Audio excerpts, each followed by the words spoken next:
Hanging out here with the cats. Just for full disclosure. LNTEOW, labor and the expression of worth.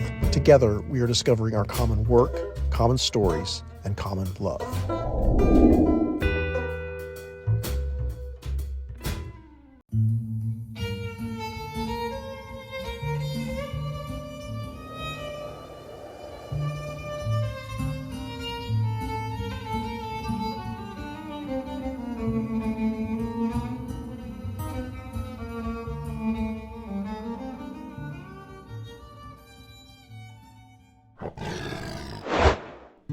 Authentic Intelligence University. Problem and solution. Hi, my name is Trav, short for Travis. Some people call me Travelin' Trav. I am one of the 3 founding members of Authentic Intelligence University. AIU and You. The problem. I am 51 years old, which means that I have lived almost equally as long in the 21st century as I lived in the 20th century. In August of 1974, the day after I was born, President Richard Nixon resigned in the wake of the Watergate scandal. Nixon told us that he was not a crook. He lied, and many more lies have been uncovered since. People of my generation grew up in the crumbling illusion of the post-Vietnam War American empire. We are the ones who discovered how deeply we'd been lied to by our country, our culture, and our families.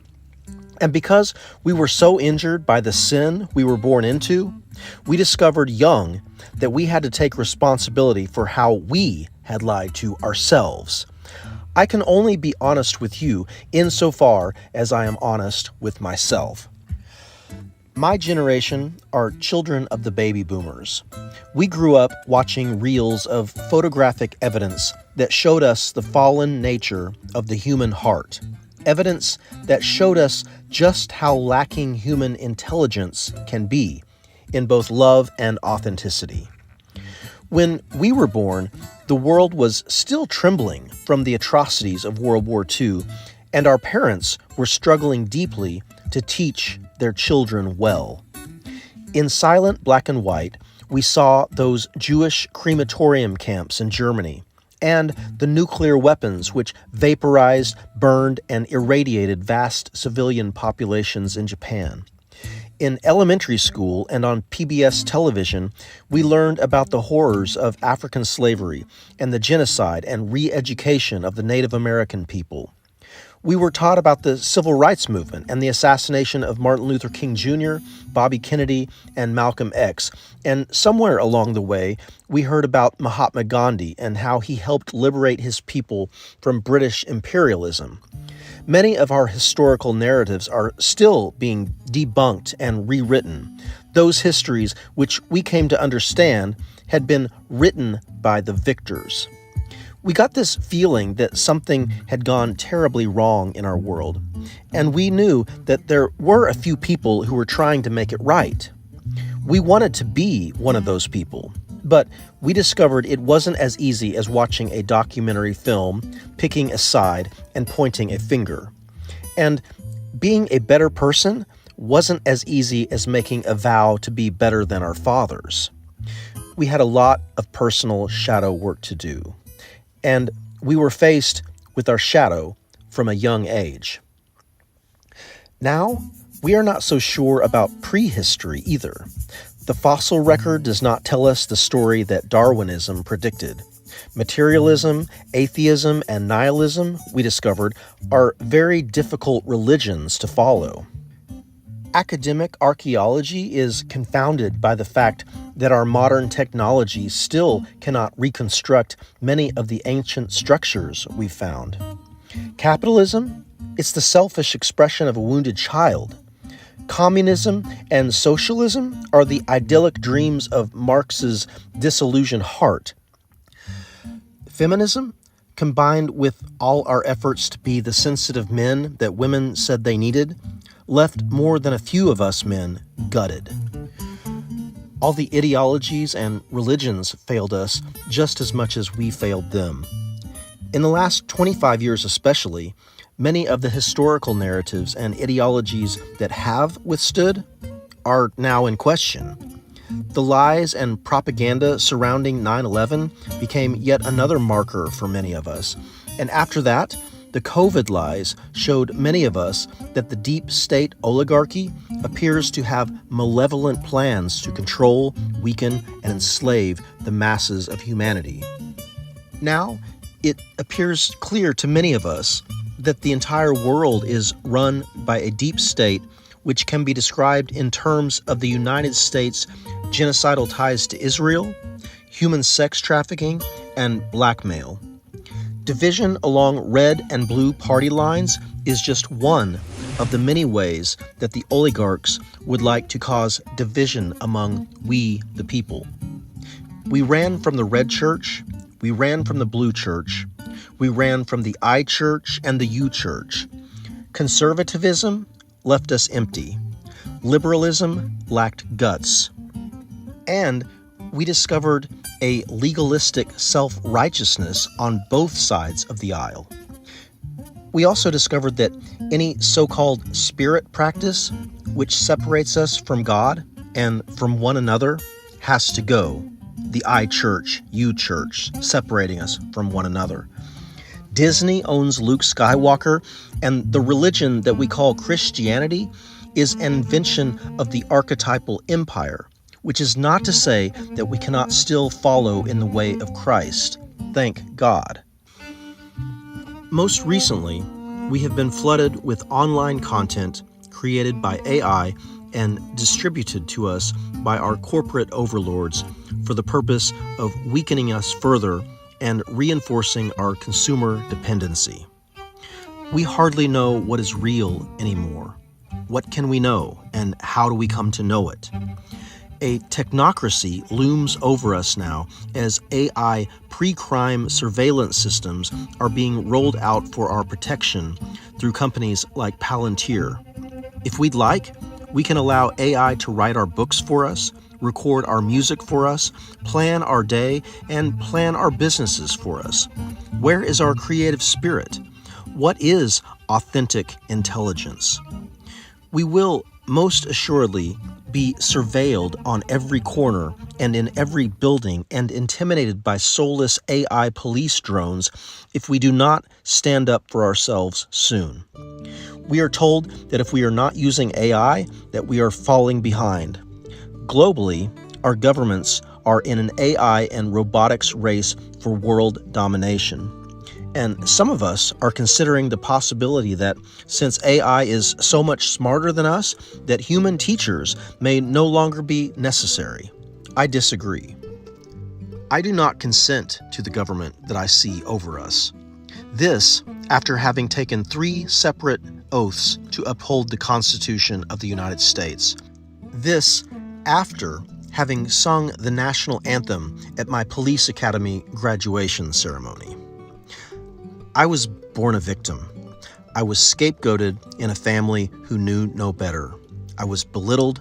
I was taught that I was helpless. I was commanded to do what I was told or else. I was taught to conform.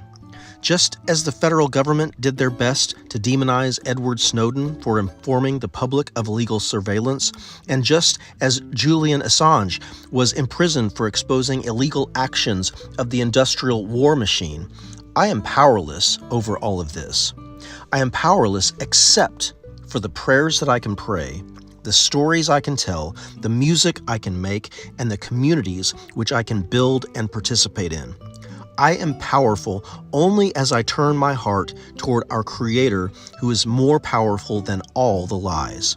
The Creator who is capable of helping me to take full responsibility for my part in the perpetuation of all these lies. Many of us are refusing to bow our knees to Babylon any longer. Okay, let's talk about the solution. When I was 14 years old, I discovered music. Guitar practice became a joyful discipline. My discipline was born of a love for creativity and a desire to recreate the sounds that I heard in my favorite music. To this day, God still uses music to deliver me from my problems. In my youth, I came to believe that if I could learn to practice, then I could learn to play. Music practice was a reward system with an internal locus of control. It was sometimes difficult, sometimes frustrating, and often humbling and painful. But in my case, the internal rewards were sufficient to sustain the practice. However, after 8 years of musical practice and much musical success, I arrived at my first unsolvable existential crisis. In my efforts to gain independence, I volunteered to join the Army National Guard. Unexpectedly, my experience at the Federal Fear-Based Education Program, Army Basic Training, brought me to my knees. Training to be a soldier was devastating for me. Although I got through the federal training program, the 10 weeks that I spent at Fort Sill, Oklahoma, training to be a soldier, created an undeniable personal injury. 4 months after the Oklahoma City bombing, I graduated from Army Basic Training. But any pride I felt as a result of enduring what I'd encountered in that federal camp was quickly lost in my own inner defeat. I was overwhelmed by fear and unable to continue in my musical practice. All the musical inspiration I'd received from Jimi Hendrix, John Coltrane, and my local teachers wasn't enough to overcome this relentless fear that had been awakened in me. Music was not powerful enough in itself to bring me through the shadow work which life was now requiring of me. In the midst of that existential crisis, the fact that I'd won first chair playing upright bass in the university orchestra meant nothing to me. My position playing in a premier university jazz band, no meaning. All my success was muted. I wanted everything to stop. I was sickened. I was overwhelmed. I wanted out. I wanted to die. And so I withdrew from university. But withdrawing from university got me no relief from my fear. So after many months of helpless internal struggle, I reached out to God. Through Christ, I had a spiritual awakening. The sky was bluer, the grass was greener, and most importantly, I was relieved of my fear. God had done for me what I could not do for myself, no matter how hard I tried. It was a miracle. God's grace was upon me. This spiritual awakening at the age of 22 rocketed me into a life of discovery and the development of what I call today authentic intelligence. I took advantage of every learning opportunity, and I studied under many teachers. A 20-year marriage and 3 children were among my greatest teachers. It was in those most intimate of relationships that I was given the gift of taking a long look at my own shortcomings. I can honestly say that I exhausted myself completely and repeatedly in my efforts to overcome my weaknesses and shortcomings. Many times, I came to the end of myself in my efforts to be the best husband and father I could possibly be. On the freight docks, I unloaded trucks. In southern Oklahoma, I plowed fields, planted seeds, and tended livestock. At 25 years old, in our zeal to follow Christ, my wife and I sold all our possessions and gave to the poor. After being turned away from the Christian mission field, I worked in fast food. Do you want fries with that? Then I worked in retail guitar sales. Then I apprenticed under a carpenter. Then I was a police officer, a 1-year study of the justice system, but I did not want to take my brothers and sisters to jail. My departure from law enforcement coincided with an excommunication from the small group of Christians who had been such a huge part of my Christ awakening. My heart was devastated by that. Betrayed by church and state, God moved us out into the New Mexico desert, where we ministered to orphans and widows at a Christian children's home. Next, I had an opportunity to teach music at college and university, where I also got to practice my public speaking skills, teaching to a large classroom of university students. I composed music, and I performed music in bars, churches, classrooms, nursing homes, and many other settings. Then, I spent 8 years practicing physical therapy as a licensed physical therapist assistant in the state of New Mexico, where I was privileged to work one-on-one with hurting people whose bodies no longer functioned the way they once did. Through all these occupations, I wrestled with my mental health, and I struggled with debilitating migraine headaches, which gradually pushed me out of my career in physical therapy. All the while, God was educating me on the human condition. Through my studies, I came to understand that my own suffering was not separate from the suffering of all humankind. Through my studies, God granted me authentic intelligence. After nearly 20 years of marriage, it became clear to my wife and I that our individual efforts to take responsibility for our own healing was not bringing us closer together. Despite our individual efforts to heal ourselves, which included 2 years in marriage counseling, we were unable to stay married. Losing my marriage, my career, and everything I once said I loved was the catalyst for the birth of a more authentic intelligence in me. To overcome my loss, God's Spirit guided me into deeper and deeper expressions of authentic intelligence, not just within myself, but within communities. With great respect for the source of all intelligence, I have been traveling. As guided by the Spirit, I have been tending to existing relationships and discovering new ones, learning new interpersonal skills, practicing music, sharing music, and teaching music.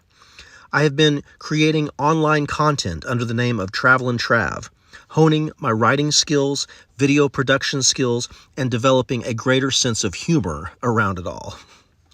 5 years ago, at the suggestion of 2 mentors, I began creating online content. I promised my online audience that I would openly share with them what it has been like for me to reach out for help. Since then, I have spent countless hours in the creation of a vast online archive of teaching material. This teaching material represents my efforts to share my knowledge and the source of all my knowledge with my community. Authentic intelligence emerges from loving communities. Authentic Intelligence University is founded by 3 friends who have each been on their own lifetime recovery journeys. You have just heard the story of one of these friends.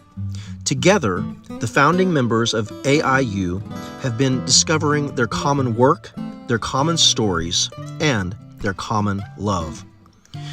We believe that we are more intelligent together than we are when we are isolated. Our community is based on a set of founding principles which, we believe, are sufficient for self-governance. In our experience, these principles have empowered us to rise above the cult of our limiting personalities. We believe that it is essential that we share with you freely what has been so freely shared with us. We believe that self-governance is the true currency of the future. Our platform is an experiment in self-governance. Our platform is an experiment in decentralization of power. We know just a little. More will be revealed to us through you, perhaps. We live by a code. Welcome to AIU, Authentic Intelligence University, your humanitarian resource center for individual and community development. This user trust agreement is not fine print. It is the code we will live by. By participating with AIU and our partner programs, you agree to an operating system of love, truth, and action. Thanks for tuning in, and I look forward to meeting you at AIU. We are the one. Authentic Intelligence University. There is a God, and we are not separate. Hanging out here with the cats. Just for full disclosure. LNTEOW.